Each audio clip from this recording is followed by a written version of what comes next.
YouTube, my name's Lance and welcome to Bundy Bears Shed. Well, what's been going on? I'm a bit hot and bothered this morning. I just started a series on doing a John Deere power steering column on the 1640, a 2030, 2650, the 4050 series utility tractors. They'll have a cast John Deere power steering cylinder, and we're doing a series on that. So this morning, while it was cool outside, and cool is nearly 30 degrees, and the time is about 7:30 in the morning. It's about 30, so actually it looks a little bit over. And so I thought I'd get out there early and pull this steering column out, and just film how to pull it out for people, and we'll do a series of how to strip it, how to pull it out of the machine.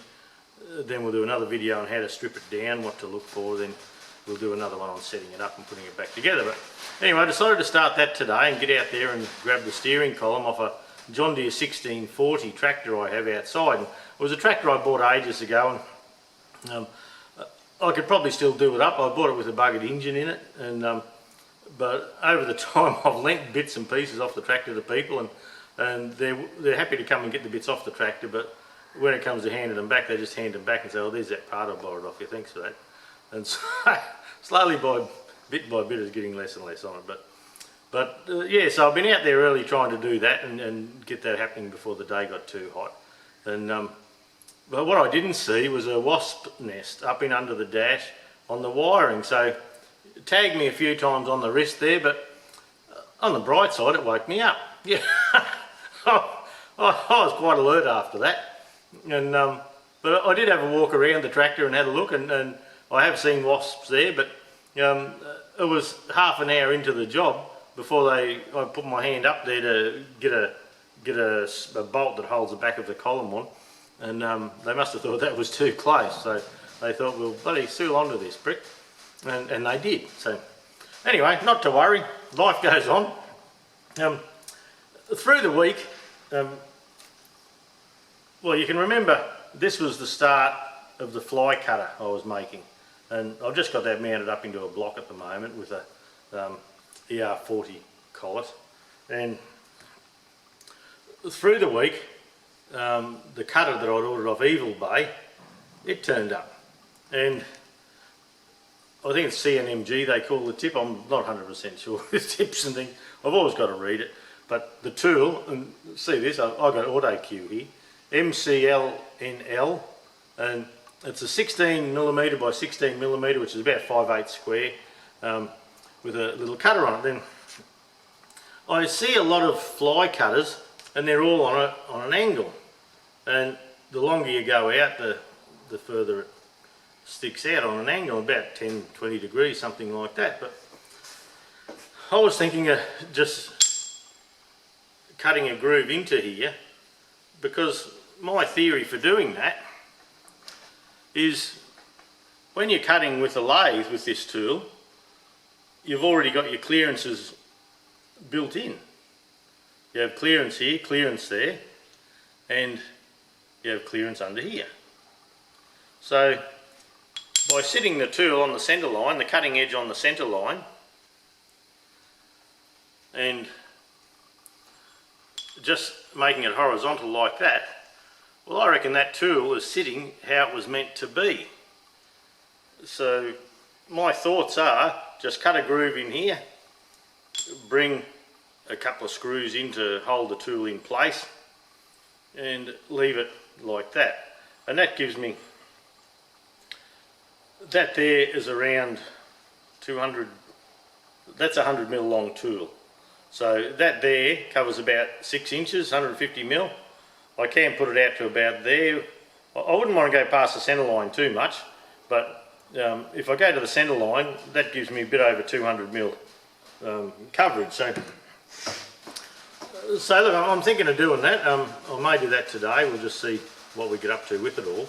And I've got it in this block so I can sit it in the vise, and the original idea was to sit it in the vise, then I could hang on to it in the vise as I tipped it across, and it did a bit of angle for the cut. But look at this, I just can't think of a good idea put it on the angle. I reckon it's supported well in the centre there. And well, I may be wrong. Anyway, rattle me chain on the comments down the bottom if you think I'm being a dick. But yeah, that's what I'm looking at this stage anyway. I think I think going straight out with the relief that's built into the tool already, why not use that? Because there's no advantage. There's no advantage on a surface to put that this way or that way when it's already built in. So by going that way, you're happy to use that tool in a lathe, you know, when you're coming facing up to a shoulder or something like that. So why not use it as it is? So that's my thoughts. Let me know. I bought the other one too. You know, when you're on eBay and the posties coming anyway, so you may as well do that. So that's the right hand one. I didn't have a good tool to take those tips, and I had another tool holder to use. So there we go. So we have that as well, which is a good thing. Now, the other video ago, or it might have been the one before probably, I used a tapping chuck, and I thought it would be a good idea to build a mill pallet.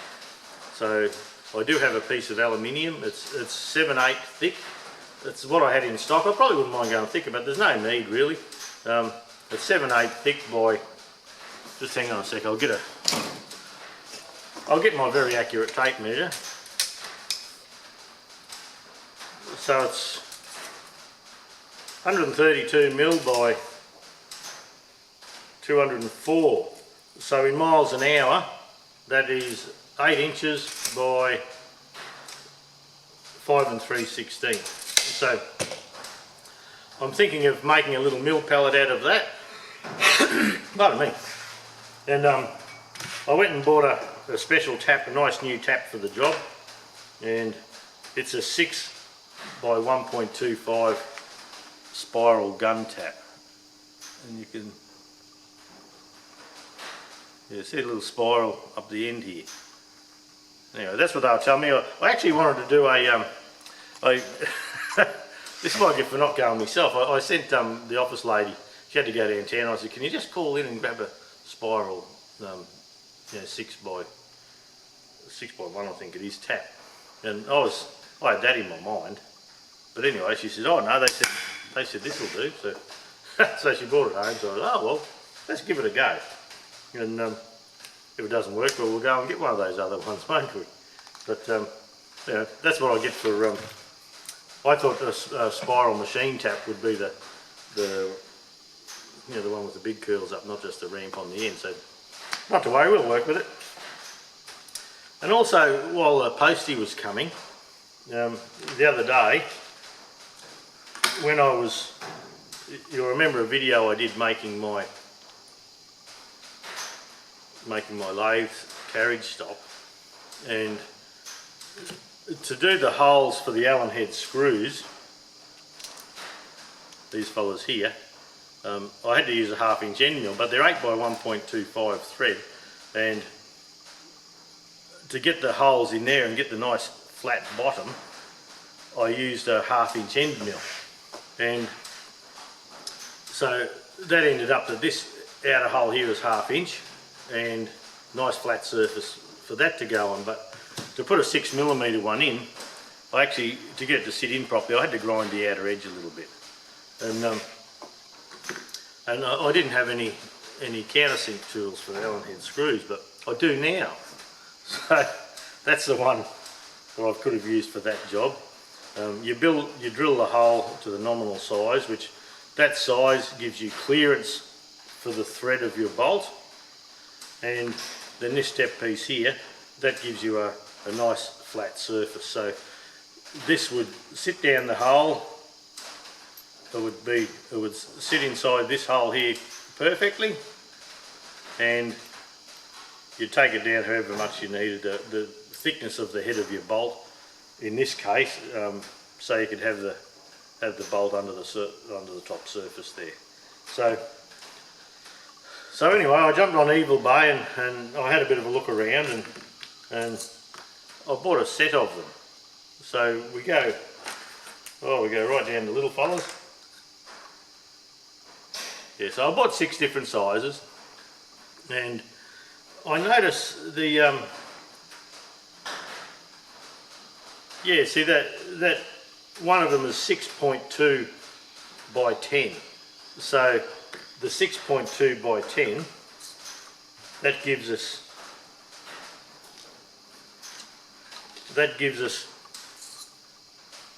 the 6.2 millimeters as clearance for your 6mm bolt. They use 0.2 clearance, and the standard head on a 6mm must be 10 millimeters. So that gives you the top there. So I think this was the one that came out of that box. Yes, it is. Yeah, so this would be 6.2 for your clearance for your bolt, and this would be 10 millimeters. So when you pop it down, this is using metric Allen headed cap screws. Yeah, you've got the job done right and nicely. So we bought quite a few, so well 6 sizes of those, all in metric. So, and they're only a couple of bucks each. Now that's 5.2 by 8.9. 8.9 is the same size, isn't it? And also, while I was on Evil Bay, I always keep an eye out for carbide lathe tips. So I got a deal on some of these, and these are for my end mills. You know, the bigger carbide tipped end mills. So I've got 4 boxes of those, and they come with spanners. I think it was $10 a box or something. So, and look, I've used them in the past, and I thought, oh, $10. Yeah, you wonder $10 if they made a plasticine or some soft shit like that. But look, they'll be fine. In the past they've been good, so I presume they're good. They don't put an awful lot of information on them. It's just a one size fits all. But I'm a diesel fitter, not a machinist, so I don't know about that stuff. I just bug around in my shed here doing my best. But the shed at the moment is a bloody mess. You have those times in your shed where everything falls in line and you do your housework and you get it all nice and tidy, but mine at the moment is in urgent need of a day of cleaning up. So far for the weekend, the John Deere 2030 I've been working on, I got all that front end finished and all back together and running, and I put the slasher on, and we've got 8 acres here, so I got out and slashed it. So I've got a little clip of the slashing that I did. The paddock's looking $1 million, so a couple of weeks to Christmas it'll look nice and green, and yeah, look nice. So also on the milling machine, and the mill is just around here, it was time to service the coolant, and in servicing the coolant, I'd use soluble oil, but because I don't use coolant an awful lot, I have trouble in my machines with the stuff going off, and the coolant pump in there has an alloy housing on the bottom of the pump where it sucks the coolant up in, and it had got to the stage where it had corroded from the soluble oil. So over in my bandsaw, I use glycol based coolant, and what that is, it's an automotive coolant. You probably know it as antifreeze. It's green, and in the bandsaw it's lasted better than anything. I did buy proper industrial cutting oil for bandsaws and things like that, and they would leave a waxy film on things, and sometimes that waxy film was good and other times it would trap a bit of moisture and it didn't go real well. But on the bandsaw originally, it jammed the vise up. I had to pull the vise apart because it got all plugged up with this shit. So I ended up putting car coolant in there because one of our machines at the old business, I had a head surfacer, and the only thing that would keep the head surfacer running, and this is in a shop that does, you know, it may go 2 months without doing a head, then you might do 3 or 4 in a row, and it's just how things come in waves. But we found the glycol based automotive coolant worked great on the head surfacer. I don't think the stone's clogged up anymore but with that oily film, but that's what kept the machine looking good, stopped it from rusting, and it kept everything good. The coolant in the head surfacer, if that went off a little bit acidy, or it can get a bacteria in it. The good coolant should have a biocide in it for that, but if that coolant went off, that machine went rusty overnight, and you'd have to have the apprentice spend a day cleaning the damn thing. But so anyway, I've put coolant in my bandsaw over there, automotive antifreeze, and I've just put it in my milling machine. And I've done a run with it. I had a bit of a play on Saturday morning early when I did it, and look, it seems to be fine. I'm going to try it. It works in the bandsaw, it worked in the head surfacer. I'm going to try it here. It is cheap. I tend not to buy the watered down one. There's one that's a little bit stronger. It's a concentrate, but it's coolant. Coolant are like jocks. There's that many different sizes. The amount of glycol per litre of water changes, and you can buy a litre of glycol mix that's got 30% glycol in it, 50% or 90%, and the dearer it gets, and it's heavy stuff, glycol, and so I use about the 50% one in here, 50% water, 50% glycol, but I just pour it in straight, and it works well in other things, so I'm going to try it in the milling machine, and I'll let you know how it goes. I've had a couple of questions, and people will say, oh, you don't use that shit, and the only worry I really have with it is if you're milling and you're getting it on your hands, it's not real good like that, but I do have the gloves that I rarely put on, but I probably should be a little bit more conscious of putting the gloves on, and it should stop the machine from rusting and look after it. So look, I may be doing the right thing, I may not be, but that's what I've decided to have a crack at. And also with the milling machine being there, I have my small lathe just over here, and then I used to have a toolbox in the middle there with all my lathe tools and milling machine, you know, all these collets and collet holders and things like that in it. It's a snap-on roll cab with a white box on the top, I think it is. And then I had the milling machine, and I had it in the middle there because I thought, well, when I'm milling I can just grab something out of it, or when I'm using the lathe I can just grab something out of it, but it wasn't a real good idea.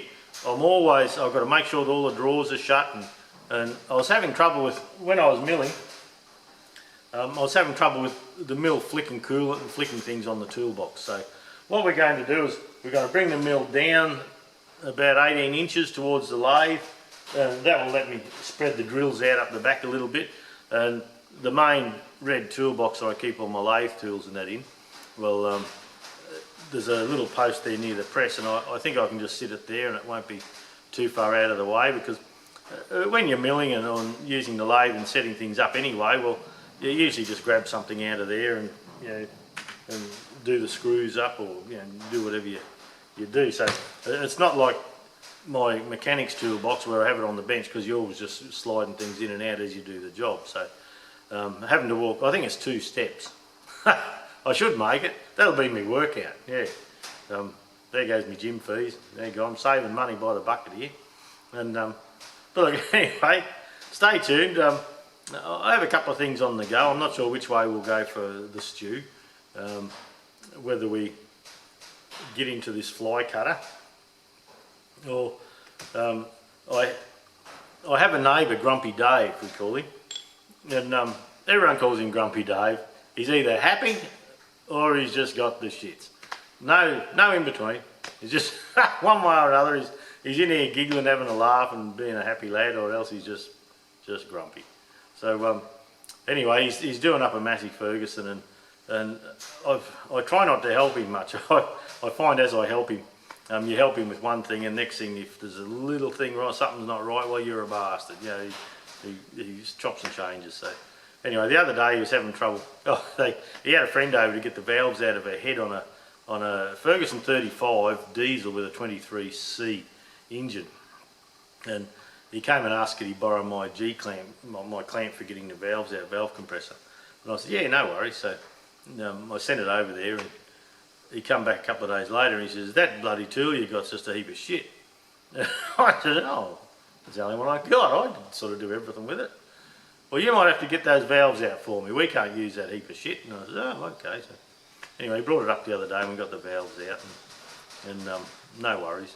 And because he said the other fellow was pushing the lever, and Dave's had a stroke, by the way. He's only got one arm that works well, and so I got the valves out and I had a look, and his inlet valves are buggered, so he's going to go into the shop and buy some of them off us. And he said, what do I do with this head here? Because I said, your seats are rooted, Dave. He said, what am I going to do with that? I'll have to take it into the engineering work. So anyway, I had a bit of a brain fart, and I said, oh, I'll leave it here, I'll have a look at it for you. So it's one of those things, you know you're going to regret it. But anyway, I've done that, and so I'll be good to my word and do it. And Saturday afternoon, after I did it, I stripped it down, I washed the head up, and I put it in the bead blaster, and I've bead blasted it all up, and tried to clean the ports as best I can before I work on it. And the head was pitted, it had pits in the top where water had been sitting in the pistons, and I think he was just going to bang new valves in and way it was going to go, but I wouldn't be comfortable with that. So anyway, on my manifold grinder over there, I put it on the manifold grinder and did a run across it. And I've done my old Chevy head like that, but the head's about this much too wide, so I'd have to do a run that way, then turn it round and do an even up run. So and I haven't gone ahead with my fly cutter, the John Ambler model, and I haven't gone ahead with that yet, as I've just been busy doing stuff. So, and it would have been a bloody handy tool for that job, but anyway, that's how it goes. So, but the head's looking pretty good underneath, and I did a couple of runs just to smooth it out and give them a nice surface to work with. And today sometime I'll have to do the valves. So I said, oh, those seats, I'll probably cut them for you. And he says, how are you going to do that? And I said, well, I've got a couple of valve cutters. There we go. I didn't know you had that. And I said, well, I don't tell everyone what I got. So anyway, I've got two valve grinders. I have an older Repco one, and I've got that Wolf one I bought that I've never tried yet. But I don't know if I've got time to play with that just at the moment. And I've got the old Synchro seat cutters, the Repco cutters, the stones where you grind the angle onto them and you cut the seats. I've got them. And I've also got a set of Hazard cutters, New Way cutters they call them. So look, I'll probably go ahead with that just to get it out of the way, so I'm not holding them up. But yeah, please tell me about that fly cutter. Yeah, we'll go and see what we can get up to. Well, this is just a bit of a view of the paddock. I slashed it all yesterday, getting ready for Christmas. So yeah, it's looking nice. So that's one job out of the way. Fancy, a tractor in my bloody paddock. That's a Farmall AM7D. Oh, we'll get to that one day. It's just sitting there. I actually got to go and get it under cover. But yeah, the paddock is looking good. A few branches down on the ground under the trees down here, and I went and chopped them off because they keep bumping on the tractor. I got to go and pick them up yet. And here's the old loader with a few prunings and that we got to chop off that the missus did up the house. But yeah, looking good. That's a house way up there, so I can bake a bit of a racket down here and no one cares. So there you go. That's just a little clip of what I've been doing. Here's Grumpy Dave's head, and I've surfaced it. Got a couple little scratch marks in it, look, but they're fine. The head gasket will be just great with that. And we've gone over it with a straight edge and checked for any air or any light coming under it, and with a feeler gauge, and there's nothing, so it's nice and true. And so that'll do him. These exhaust seats here, and I'll see if I can come in closer on one. Yes, I think you can see the pitting there, around there. And yet, even though it's got pitting there, these valves are pretty good. So with the exhaust valves, we're not close to the edge at all. I'll come down where you can see it. With the valves, we're not close to the edge at all yet. We still have room to sharpen this or reset the angle, and still not be too close to the end so it burns the corner out. And we have to set the seat up, and we can cut the seats for that. So what we normally do is do the valve first, and then once the valve's done, we bring the cutters in, and this will take quite a bit of tidying up. And there's a little bit of theory behind that, and look, I'll just lift you up to the whiteboard there. I've had a bit of a fiddle just to try and show the theory of what we're doing. And a lot of you may well know, and so anyway, if you do, go and grab a stubby while I'm doing this, eh? But well, this is a diagram of the head. That's the head surface, and you have this one has a seat here at 45 degrees, and so what we try and do over time, that seats down in further as it wears. It comes deeper and deeper, and it changes shape, and the valve changes shape also. So what we're looking at on this valve here is you're looking to have a nice 45 degree angle here, or 30 degree, or whatever you need, but you also want the seat where it touches here. You want where it touches here to be about 2 or 3 millimeters wide and away from the top edge. Now on an exhaust valve, if the closer you get to the top edge, the higher the chance you have of the heat burning the tip off, and that's when you have a burnt valve. And as you cut this seat away, you know, when you grind it back, and it may have been done before, so you bring it back here, and what happens over time is instead of the seat being this wide, this seat ends up this wide, which is out here.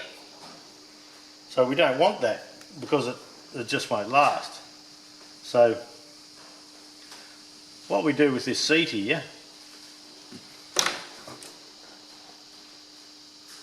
is where we have the 45 there, instead of bringing the seat back and getting wider and wider and wider, we cut the seat so it's at 45 degrees, and we get this here as close as we can to the 45 or 46 degrees. Now to narrow the seat up, we have a 60 degree cutter we can put in here, and that knocks the bottom corner off, and so that has just brought this up to about there. On the top here we use a 30 degree cutter, and we just take that top corner off. So what we've done, we've just moved that edge to here. So we still have an exactly 45 degree seat in here to sit here, but it's not too wide.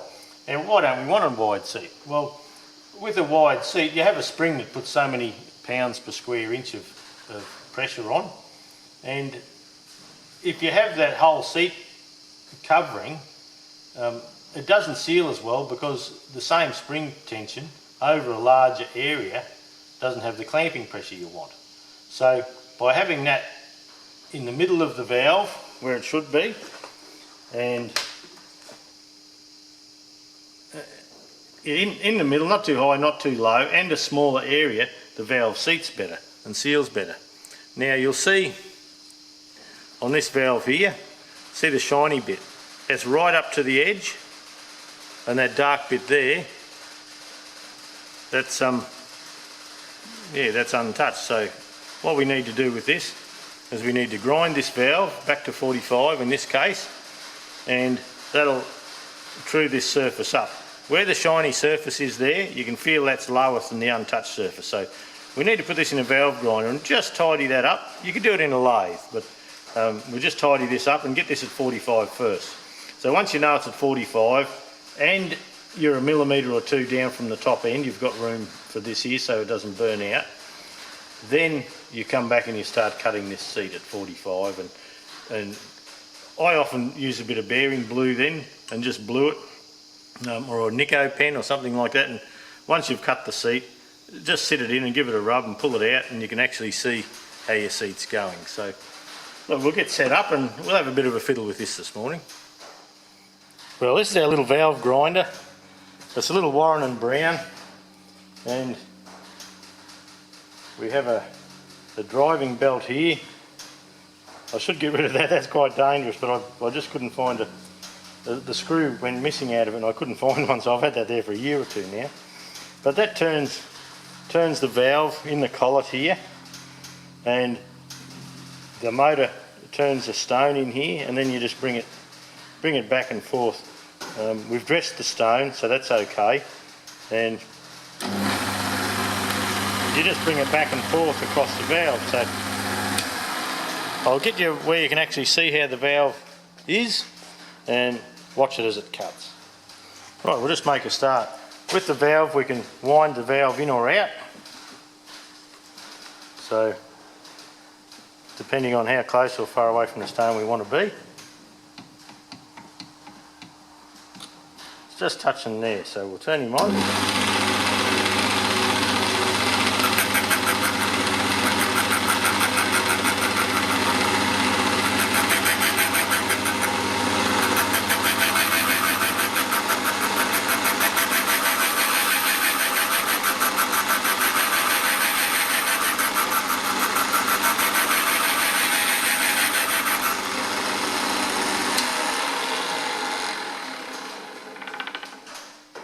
See, it's touching a little bit harder on one side to the other. So what we do then is just make sure that the valve's right home. There's a cone in the handle, so we make sure it's right home. And that can just be from valve guide wear. And when we bring the stone back and forth, we usually don't go off the valve, because as you come in, you're round the corner of the stone. So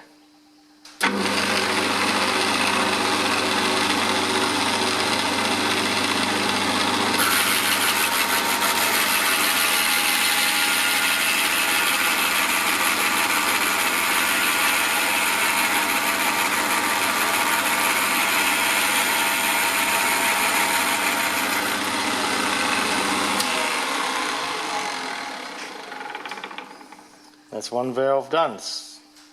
Looks pretty good in through there.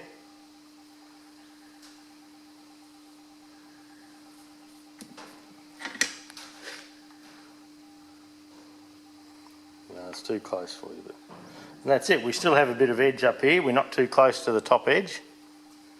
Oh, sorry, I'll bring it back down again. We still have a bit of room at the top edge here. This corner is still safe, so we don't burn over the edge. So anyway, I'll try and get the whole lot done, and we'll go and play over on the head then. Well, this is a set of cutters I have. This is a hand wheel that we can spin around, and we'll be using that. This cutter here, what's that? That looks like a 60 degree. That's a 60 degree for cutting the bottom out. So when we go over here for cutting the bottom of the seat to bring it up, then this is a 60 degree also, and this has a 15 on the top that you can bring the top down if you like. You can bring this piece back. So we'll just draw that all in again. I'm left-handed, so that's a bit dicky riding right-handed, isn't it? So yeah, the 60 degree knocks off the bottom corner to bring the seat up. The 15 and the 30 brings it down. This is the cutter we're going to be using. It's 46 degrees. Now 46 degrees against a 45 degree valve. So that makes this seat slightly higher in here by 1 degree, and the idea of that is that it touches up the top here. And what they were looking to do in production, that 1 degree, they were trying to get out of lapping the valves by hand, and with the 46 degree you start up here, and as the valve sits in a bit, well, it just knocks the top off there. It brings the seat down and changes the seat slightly over the wear of the valve. But look, I don't use that for the old vintage stuff. I use the 46 degree cutter, but then I lap the valve in to make sure we have a good seat. So, and what's going on here is this is an exhaust seat. We'll have a bit of a go at. I'll try and get it in the middle of the screen for you if I can, and I'll try and straighten you up so you can see what's happening. And put you across to the side a little bit. So I've got room to work, really. Okay, we have a guide in the valve guide here. So that's one of these fellas. This is a rusty looking one, and it's an expandable guide. and it sits down into the valve guide and expands out into the valve guide. And the reason it does that is so we have a pivot for the tool here and a pivot for the seat cutter, so it has something to run around on. And also, once that's tight in the valve guide, we know that we're cutting this seat at 90 degrees, so at 45 degrees from the vertical. So if the valve guide's worn one way or another slightly, and the valve's going to follow that, but we'll go that way too. So all we do with this hand unit, I'll come back out so you can see the full movement. And this hand piece, you hold a bit of spring tension down on that, and you just give him a bit of a wind by hand.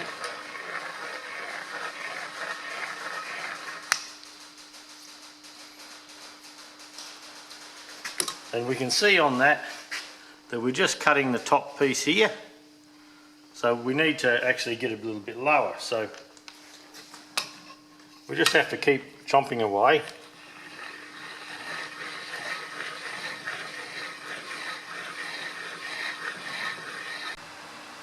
Well, you can see that we've got a nice seat there now, but look, what I did is I have a stone cutter that I did to 45 degrees, and I put that down, and that helped grind the excess off the top. So now we're very close to our 45 degrees, but when you have a good look, the seat is this wide, which is about 5/16, and we need it to sit a couple of mil up from here and a couple of mil up from there.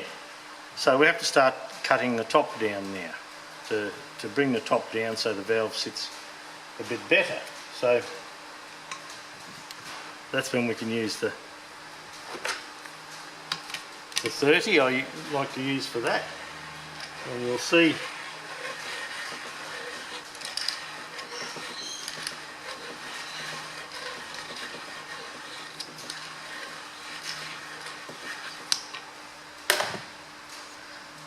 that there is starting to bring the top back down. Well, you can see, you can probably hear the shed creaking as it heats up and cools down, and I've got the fan on in the background today too, but you can see the 30 degrees here, and we've got a full cut here with the 45. So what we'll do now is get a valve, any old valve, and we'll get a Sharpie.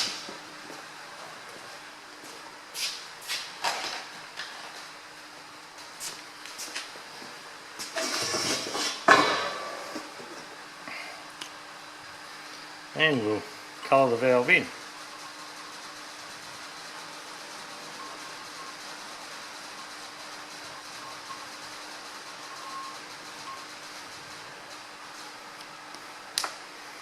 And we'll just drop the valve down the hole, put the hand underneath, give it a bit of a twist,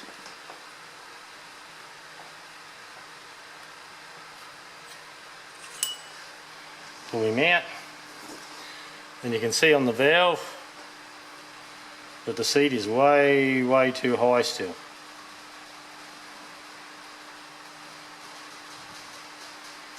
So we need to bring it down. Well, that's the mark we're looking for. You can see some black on this edge here, the clear centre, and black on the bottom. And that says when the valve's in the hole and you're on the seat, you're covering well. This mark isn't going real well on this valve, and we're not going to get it. What happens with it is, as the seat gets ground over the years, it gets bigger and bigger, and as the valve gets ground, it gets smaller and smaller. So we're not going to be able to pull the seat away from the top edge on this valve. Now, Dave's just doing this tractor up as a bit of a hobby muck around sort of thing. It's done its working life, so we're not going to fit inserts to the head or anything like that. He's just happy to get the valve seated and get it running again, and that'll do. So this has turned out not an ideal job, but it will be good enough. as the valve sits down, it sits a little bit low probably, which can be adjusted up with your tappets. You know, you can still allow for that. But anyway, we'll continue on doing it, and that's probably all we're going to show as a video here, just to give you a bit of an idea of how we go around all that. And looks like I've got a few hours ahead of me just tidying these up. I can't do the inlets yet. We have brand new inlet valves coming. So and you can see with the inlet valves how they're way higher than the exhaust ones that are way down low. So the exhaust valves are going to be the ones that give us drama. And the inlets with new valves, we should be able to just knock the top off there, and I think we'll be pretty right. So anyway, YouTube, that's it for the stew for the week. I'll keep putting along with this cylinder head here. It's bloody warm.